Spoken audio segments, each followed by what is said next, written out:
ठीक है, अभी जैसे मैंने पूरा बताया आपको रियलाइजेशन का प्रोसेस, ठीक है, उसी प्रोसेस को हम प्रॉपर अकाउंट में करेंगे। जैसे मैंने बताया कि एसेट्स आपको वैल्यू करना है, लायबिलिटी वैल्यू करना है, एसेट्स को बेचना है, लायबिलिटी को पेमेंट करना है, बराबर। ये पूरा प्रोसेस हम प्रॉपर अकाउंट में सीखेंगे। कौन से अकाउंट पे? जो रियलाइजेशन का प्रोसेस था उसी को हमने क्या बना दिया है? अकाउंट। तो डिसॉल्यूशन में सबसे पहला आपका कौन सा बनेगा? रियलाइजेशन अकाउंट बनेगा, ठीक है। उससे पहले एक चीज समझो जरा कि बैलेंस शीट, जब हम यहाँ पे रियलाइजेशन बनाएंगे तो हमें बैलेंस शीट चाहिए होगा, ठीक है। तो मैं क्या कह रहा हूँ कि बैलेंस शीट क्या होता है? एक स्टेटमेंट। पहली बात, बैलेंस शीट क्या होता है? स्टेटमेंट, ठीक है। और स्टेटमेंट पे डेबिट क्रेडिट लिखा नहीं जाता, हालांकि डेबिट क्रेडिट होता है लेकिन डेबिट क्रेडिट लिखा नहीं जाता, ठीक है। अब देखो, अगर ये स्टेटमेंट है, इसमें डेबिट क्रेडिट नहीं लिखेंगे लेकिन डेबिट क्रेडिट होता है ना इसके अंदर। एसेट साइड हमारा कौन सा होता है? डेबिट। और लायबिलिटी साइड हमारा कौन सा होता है? क्रेडिट। उल्टा होता है। जबकि अकाउंट, जो भी अकाउंट आप बनाते हो अकाउंट, तो ये लेफ्ट हैंड साइड क्या होता है आपका? डेबिट, और राइट हैंड साइड आपका क्या होता है? क्रेडिट। लेकिन स्टेटमेंट में यही चीज क्या होता है? उल्टा। आपका जो एसेट साइड होता है वो डेबिट होता है और लायबिलिटी साइड क्या होता है? क्रेडिट, ठीक है। अब इसी चीज को समझते हुए हम यह अकाउंट हमारा बनाएंगे रियलाइजेशन अकाउंट, ठीक है। कैसे बनाएंगे जरा समझो। मैंने क्या बताया, कहानी की शुरुआत कैसे हुई थी? सबसे पहले एसेट्स को वैल्यू करना। क्या करना? एसेट्स को वैल्यू। तो आप एसेट्स को क्या करोगे? वैल्यू करोगे। एसेट्स कौन सा साइड होता है? डेबिट। एसेट्स कौन सा साइड होता है? डेबिट। इसका मतलब इसका वैल्यू आप कहाँ पे करोगे? Debit side. कहाँ पे वैल्यू करोगे? डेबिट साइड में। क्या लिखोगे? To assets account. To assets account. Notes में लिखना इन चीजों को, नोट्स में। टू एसेट्स अकाउंट, ब्रैकेट में लिख लेना वैल्यू। हम क्या कर रहे हैं? एसेट्स को वैल्यू। एसेट्स को क्या कर रहे हैं हम? वैल्यू। सबसे पहले हम एसेट्स को वैल्यू करेंगे, ठीक है। उसके बाद मैंने बताया था लायबिलिटी को भी वैल्यू करना है। सबसे पहले एसेट्स को वैल्यू करेंगे, फिर किसको वैल्यू करेंगे? लायबिलिटी को। और लायबिलिटी कौन सा साइड होता है? क्रेडिट। इसका मतलब लायबिलिटी को कौन सा साइड में वैल्यू करेंगे? क्रेडिट साइड में। तो आप यहाँ बाय साइड में लिख लोगे बाय। यहाँ टू, देखो डेबिट साइड में टू लिखते हैं और क्रेडिट साइड में लिखते हैं बाय। तो यहाँ पे लिखेंगे बाय लायबिलिटी अकाउंट, और यहाँ पे आप लायबिलिटी को भी क्या करोगे? वैल्यू, बराबर। सबसे पहला काम एसेट्स वैल्यू करना और दूसरा काम लायबिलिटी वैल्यू करना। एसेट्स को डेबिट साइड में वैल्यू क्यों करोगे? क्योंकि एसेट्स कौन सा बैलेंस होता है? डेबिट। तो आप एसेट्स को कौन सा साइड में वैल्यू करोगे? डेबिट साइड में। टू एसेट्स अकाउंट, ब्रैकेट में वैल्यू लिखा है, मतलब हम चेक करेंगे कि हमारे पास एसेट्स कितना है और कितने का है। उसके बाद हम चेक करेंगे कि हमारे पास लायबिलिटी कितना है और कितने का है। क्लियर बात? जब आपका एसेट्स वैल्यू हो जाए, लायबिलिटी वैल्यू हो जाए, तो आप अपोजिट में, डेबिट में एसेट्स था तो आप उसे अपोजिट में क्या कर दोगे? बेच दो। अपोजिट में क्या कर दोगे? बेच दोगे। और जब बेचोगे तो क्या आएगा? या तो कैश में पैसा आएगा बेचने पे, या तो अकाउंट में पैसा आएगा। तो अगर कैश में आता है तो आप क्या लिखोगे? By cash account. और अकाउंट में पैसा आता है तो क्या लिखोगे? By bank account. आप ये एंट्री क्यों मार रहे हो पता है? एसेट्स को बेचने के लिए। किसकी? एसेट्स को बेचने के लिए, सोल्ड करने के लिए। पहले आपने क्या किया? एसेट्स को वैल्यू किया, अपोजिट में सारे एसेट्स को क्या कर दोगे? बेच दोगे। अच्छा, इस सोल्ड जो लिखा है मैंने, एक और वर्ड इसी के लिए आता है, रियलाइज। क्या आता है? रियलाइज। रियलाइज में कहीं पे आपको लिखा हुआ दिख जाए, या तो सोल्ड लिखा हुआ दिख जाए या तो रियलाइज लिखा हुआ दिख जाए, दोनों का मतलब क्या होता है? बेचना। चाहे सोल्ड लिखा हुआ दिख जाए चाहे रियलाइज लिखा हुआ दिख जाए, दोनों का मतलब क्या होता है? बेचना। क्लियर बात? आप यहाँ पे क्या किया? एसेट्स को वैल्यू, अपोजिट में क्या कर दोगे? एसेट्स को बेच दोगे। लायबिलिटी को आपने यहाँ पे वैल्यू किया तो अपोजिट में क्या कर दोगे? लायबिलिटी को पेमेंट। क्या कर दोगे? पेमेंट। क्लियर बात? तो पेमेंट कहाँ से करोगे? या तो कैश में पेमेंट करोगे या तो बैंक से पेमेंट करोगे। जैसे आपने एसेट्स बेचा तो या तो कैश में पैसा आएगा या तो बैंक में पैसा आएगा। तो आप पेमेंट भी कहाँ से करोगे? कैश से पेमेंट करोगे, या तो आप कैश से पेमेंट करोगे, या तो कैश से पेमेंट करोगे, या तो आप अकाउंट से पेमेंट करोगे, यानी बैंक से पेमेंट करोगे। किस चीज का पेमेंट करेगा? लायबिलिटी का। किस चीज का पेमेंट करेगा? लायबिलिटी का। तो आप क्या करो यहाँ पे? लायबिलिटी का पेमेंट। मतलब जो हमने कहानी पूरा पढ़ा उसको हमने क्या कर दिया? अकाउंट में डाल दिया। जो हमने पूरा कहानी पढ़ा, हमने क्या पढ़ा था? पहले सारे एसेट्स को वैल्यू करेंगे, कर लिया वैल्यू। पहले पूरा लायबिलिटी को वैल्यू करेंगे, कर लिया वैल्यू। अब क्या करेंगे? सारे एसेट्स को बेच देंगे। जो पैसा आएगा उस पैसे से आप क्या कर दोगे? सारे के सारे लायबिलिटी को पेमेंट कर डालोगे और यहीं पे आपका रियलाइजेशन क्या हो जाएगा? खत्म। पहला अकाउंट आपका यहाँ पे क्या हो जाएगा? खत्म। बहुत इजी है, खाली इस नोट्स को याद रखो। पहले एसेट्स को वैल्यू करना है, लायबिलिटी को वैल्यू करना है। लेकिन मैं नंबर भी डाल देता हूँ, ठीक है। पहला नंबर, दूसरा नंबर, ठीक है, दूसरा नंबर, ये आपका तीसरा नंबर और ये आपका चौथा नंबर। पहले आप क्या करोगे? एसेट्स को वैल्यू, लायबिलिटी को वैल्यू, एसेट्स को बेचोगे और लायबिलिटी को पेमेंट। इसी प्रोसेस में हर बार रियलाइजेशन बनाओ, इसी प्रोसेस में। एक भी मजा ले तुम्हारा रॉन्ग हो जाए, एक भी रॉन्ग हो जाए, लेकिन बेहतर है कि आप नोट्स फॉलो करोगे, रॉन्ग होने का कोई चांस ही नहीं है। ठीक है, चलो नोट्स लिख लो। नोट्स लिखते हुए एक चीज और लिखाऊंगा मैं, फटाफट लिखो, फटाफट लिखो। हो गया, ठीक है। अब यहाँ पे एक चीज और लिखा रहा हूँ, नोट करो, ये बहुत ज्यादा इंपॉर्टेंट है, बहुत ज्यादा मीन्स बहुत ज्यादा। ठीक है, when we prepare, when we prepare, चाहिए तो हिंदी में लिख सकते हो, जब हम बनाएंगे क्या, realization. When we prepare realization, realization account, when we prepare realization account, we do not make this entry in realization account। जब हम realization account बनाएंगे, जब हम ये realization account बनाएंगे, जो एंट्री अभी मैं यहाँ पे नोट्स में लिखवाने वाला हूँ, वो एंट्री आप रियलाइजेशन अकाउंट में नहीं करोगे।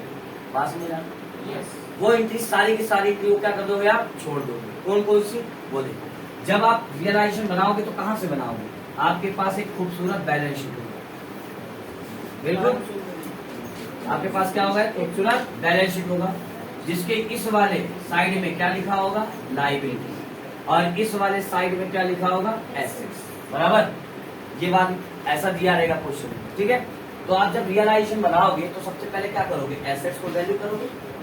सबसे पहले क्या करोगे, एसेट्स को वैल्यू करोगे। लेकिन जब एसेट साइड से उठाओगे ना एसेट्स को वैल्यू करना, तो कुछ एंट्री को छोड़ दोगे। कौन कौन सी एंट्री, जैसे कि कैश, कैश उठा के तुम यहाँ पे नहीं लिखोगे। जैसे कि बैंक, बैंक उठा के यहाँ पे नहीं लिखोगे। जैसे कि profit and loss, profit slash loss account नहीं लिखोगे। फॉर्मेशन एक्सपेंसेस, फॉर्मेशन एक्सपेंसेस ये क्या होता है, जरा ये भी समझा देता हूँ। फॉर्मेशन एक्सपेंसेस, फॉर्मेशन एक्सपेंसेस जैसे प्रॉफिट एंड लॉस सस्पेंस हमने पढ़ा था, याद करो, डेट में पढ़ा था हमने। जिस पार्टनर की डेथ हो जाती थी उसका प्रॉफिट एंड लॉस सस्पेंस निकलता था, और उसकी दो एंट्री होती थी, एक पार्टनर कैपिटल अकाउंट के क्रेडिट साइड और एक बैलेंस शीट के एसेट साइड। ये वही वाला है, ये वही वाला प्रॉफिट एंड लॉस सस्पेंस, समझे? ये वही वाला प्रॉफिट एंड लॉस सस्पेंस है जो हमने डेट में सीखा था कि जब भी प्रॉफिट एंड लॉस सस्पेंस निकालते हैं, दो बार एंट्री मारते हैं, हमारा पार्टनर कैपिटल क्रेडिट में मारते हैं और दूसरा बैलेंस शीट के एसेट्स। तो ये वो वाला है प्रॉफिट एंड लॉस सस्पेंस। तो इसकी भी एंट्री आपको नहीं लेनी, नहीं लेनी मतलब नहीं लेनी, समझ में आ रहा है? और एक और होता है एडवर्टाइजमेंट, एडवर्टाइजमेंट, एडवर्टाइजमेंट सस्पेंस। अगर नहीं दिख रहा होगा तो आवाज तो सुनाई दे रहा होगा, स्पेलिंग लिख सकते हो, एडवर्टाइजमेंट सस्पेंस। तो जब भी आप एसेट्स वैल्यू करोगे, ये वाला बात जब भी करोगे, एसेट्स वैल्यू करोगे, क्या करोगे, एसेट साइड से उठाओगे लिखना, क्या लिखना, क्या नहीं लिखोगे, कैश छोड़ दो, बैंक छोड़ दो, कोई प्रॉफिट एंड लॉस ऐसा साइड में लिख रहा है छोड़ दो, कोई फॉर्मेशन एक्सपेंसेस जैसे कि profit and loss suspense, advertisement suspense लिख रहा होगा तो छोड़ दोगे, बाकी कुछ भी दिखे ले लो, बाकी कुछ भी दिखे ले लो। जैसे प्लांट एंड मशीन ले लो, लैंड एंड बिल्डिंग ले लो, फर्नीचर ले लो, स्टॉक ले लो, बिजनेस ले लो, सब ले लो, लेकिन इन चीजों को छोड़कर एसेट साइड। क्लियर बात? जब रियलाइजेशन बनाओगे तो एसेट वैल्यू करोगे ना, करोगे कि नहीं? कहां से करोगे? यही से तो करोगे, लेकिन यहाँ से इन चीजों को छोड़ के बाकी सब ले लो। क्लियर है बात? और जब लायबिलिटी वैल्यू करोगे, ये वाली बात, तो यहाँ से उठाओगे एंट्री करना, यहाँ से उठाओगे तो कुछ एंट्री को छोड़ के, कौन कौन सी एंट्री जरा वो भी देखो। पार्टनर से रिलेटेड कुछ भी हो, पार्टनर से रिलेटेड, जैसे पार्टनर का कैपिटल होता है, पार्टनर का क्या होता है, कैपिटल नहीं लो, ये सारी बात मैं क्रॉस कर दे रहा हूं, मतलब आपको ये सारी चीजें नहीं लेनी, ठीक है? पार्टनर का कैपिटल नहीं लोगे, पार्टनर का करंट पार्टनर का करंट अकाउंट दिया होता है ना, वो भी नहीं लोगे। पार्टनर का अगर लोन है, जैसे पार्टनर ए बी है तो बी का लोन दिया है, तो बी का लोन किसी पार्टनर का लोन भी दिया रहेगा तो नहीं लेंगे। रिजर्व फंड, याद करो, रिजर्व फंड भी किसका होता है, पार्टनर में बांटते थे ना हम लोग, तो ये भी पार्टनर की चीजें नहीं लेंगे। जनरल रिजर्व, ये भी याद करो, जनरल रिजर्व ये भी पार्टनर में हम लोग बांटते थे, मतलब ये भी पार्टनर का, ये भी नहीं लेंगे। प्रॉफिट एंड लॉस ये भी किसमें बांटते थे हम लोग, पार्टनर में नहीं लेंगे। मतलब ये सारी चीजें जो पार्टनर से रिलेटेड है, जब आप लायबिलिटी को वैल्यू करोगे तो ये सारी चीजें छोड़कर बाकी सब लेंगे। एसेट साइड जब लोगे तो इन सारी चीजों को छोड़कर बाकी सब ले लो, लायबिलिटी साइड जब वैल्यू करोगे इन सारी चीजों को छोड़कर सब ले लो। बात समझ में? मतलब क्या बचेगा, क्रेडिटर आ जाएगा, बिल्स पेपर रहेगा, बैंक ओवरड्राफ्ट रहेगा, सारी लायबिलिटी है ना। तो अगर ये सब दिए रहेंगे तो ले लो, लेकिन इन सारी चीजों को छोड़ दो, अच्छे से लिख लो। और ये बहुत इंपॉर्टेंट है, आपके रिवैल्यूएशन बनाने में सबसे ज्यादा मदद यही करने वाली है, ये सबसे ज्यादा मदद करने वाली है। क्योंकि अगर एक भी गलत इंटरेस्ट मैंने रिवैल्यूएशन में मारा, तुम्हारा रिवैल्यूएशन खत्म, और रिवैल्यूएशन खत्म, पार्टनर कैपिटल खत्म, पार्टनर कैपिटल खत्म, तो कैश बैंक अकाउंट भी खत्म, पूरा गलत आएगा। ठीक है, लिख लो, अच्छे से लिख लो, और अच्छे से 2 बार 3 बार पढ़ लेना, और 2-4 क्वेश्चन करेंगे तो खुद ही याद हो जाएगा अपने, है कि नहीं? फटाफट लिख लो।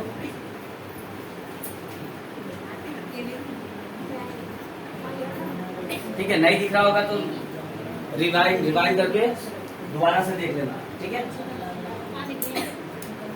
नहीं तो 720 पिक्सल पे देखोगे तो तुम्हारा क्लियर दिखता ही है ना, 180 पे वाईफाई पे देख लीजिए, है ना? अब जिसके पास वाईफाई नहीं क्या कर सकते, 144 पे खाली आवाज ये भी सही, डाउनलोड करके इसलिए जाना, और है ना, यूट्यूब पे डाउनलोड का ऑप्शन दिया होता है ना, कौन सा दो, ये दोनों। फिर से एक बार समझ लो क्या कह रहा हूँ, एक ध्यान दे, मैं कह रहा हूँ जब आप एसेट्स वैल्यू, ये वाली बात छोड़ो, ये वाली बात पे ध्यान ही दो। जब एसेट्स वैल्यू करोगे, पहला काम करोगे तो यही से उठाओगे ना एसेट्स, जब ये वैल्यू करना चालू करोगे तो वहीं से उठाओगे ना। तो जब उठाओगे तो इन सबको छोड़ दो, बाकी कुछ भी दिया रहेगा ले लो। जैसे लैंड एंड बिल्डिंग दिया होगा कि नहीं, यहाँ पे एसेट्स दिया रहेगा, लैंड एंड मशीनरी दिया होगा, स्टॉक दिया होगा, डेटर दिया, सब ले लो, बस इन लोगों को छोड़ दो। तो याद रखो किनको छोड़ना है, याद रखो किनको छोड़ना है, इनको छोड़ के बाकी कुछ भी ले लो। और जब लायबिलिटी साइड से ये वाली बात वैल्यू करोगे, लायबिलिटी को चेक करोगे ना, कर्ज कितना है, तो ये सब छोड़ दो, पार्टनर से ले लो। पार्टनर का कैपिटल है, पार्टनर का करंट है, पार्टनर का लोन है, रिजर्व फंड पार्टनर का होता है, जनरल रिजर्व भी पार्टनर का होता है, प्रॉफिट एंड लॉस भी किसका होता है, पार्टनर। पार्टनर से ले तो कुछ भी रहेगा छोड़ दो, बाकी सब लो। जैसे क्रेडिटर होगा ले लोगे, बैंक ओवरड्राफ्ट रहेगा ले लोगे, बिल्स पेबल रहेगा ले लोगे, ऐसे कोई भी लायबिलिटी पार्टनर से रिलेटेड लायबिलिटी छोड़ के सब ले लोगे।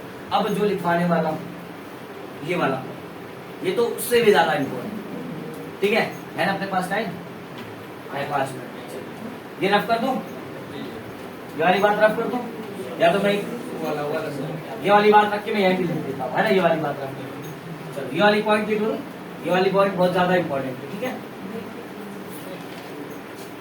इसको भी लिख लेना, मतलब जितना नोट दिया वो सारे इंपॉर्टेंट है, ऐसा नहीं कि एक सिंगल नोट इंपॉर्टेंट। जब तुम पढ़े हो ना प्रिंसिपल, एक कोई सिंगल प्रिंसिपल इंपॉर्टेंट नहीं होता, उसी तरह मेरा ये सारे नोट्स इंपॉर्टेंट कतई एकदम इंपॉर्टेंट है, ठीक है? जिसमें सबसे पहला नोट्स में क्या देना चाह रहा हूँ जरा समझो, G for goodwill, G for goodwill. Goodwill is treated, goodwill is treated as assets, goodwill is treated as assets. अगर मतलब आपको क्या करना है, इस वाले चैप्टर में गुडविल को क्या मानना है, एसेट्स मानना है।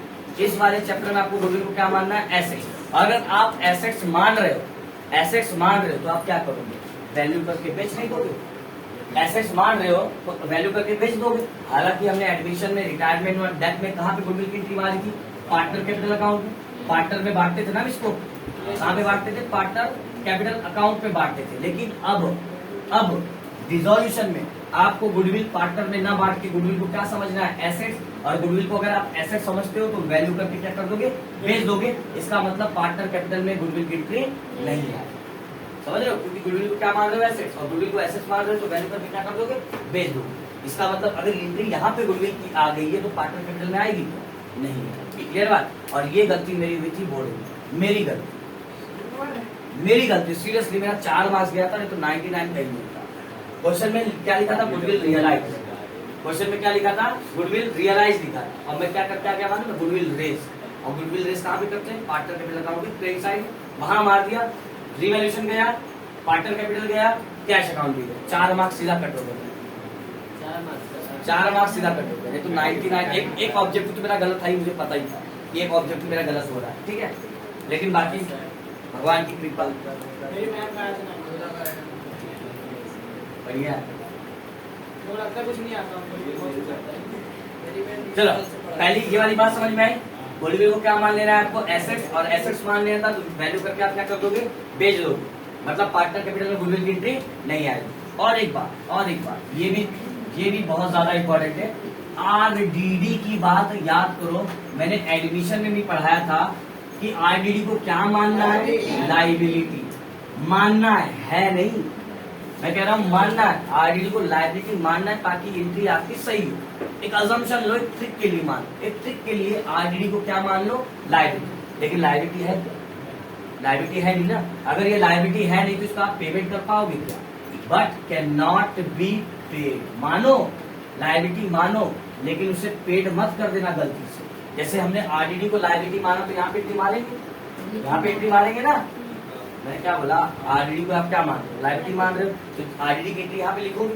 अब गलती से तुम क्या करोगे, सर ये भी तो लाइबिलिटी, सर कर दो पेमेंट, कर दो पेमेंट। मैं वहां पे नोट आरडीडी को लाइबिलिटी मानो लेकिन उसका पेमेंट मत कर दो।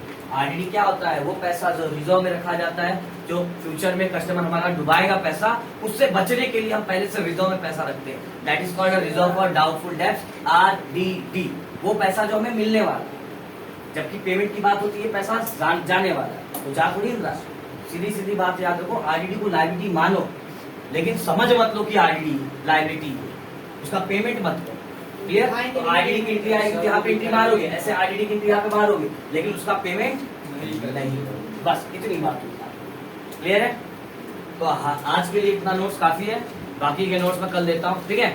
और किसी को कोई डाउट रहेगा तो मुझे बोलो।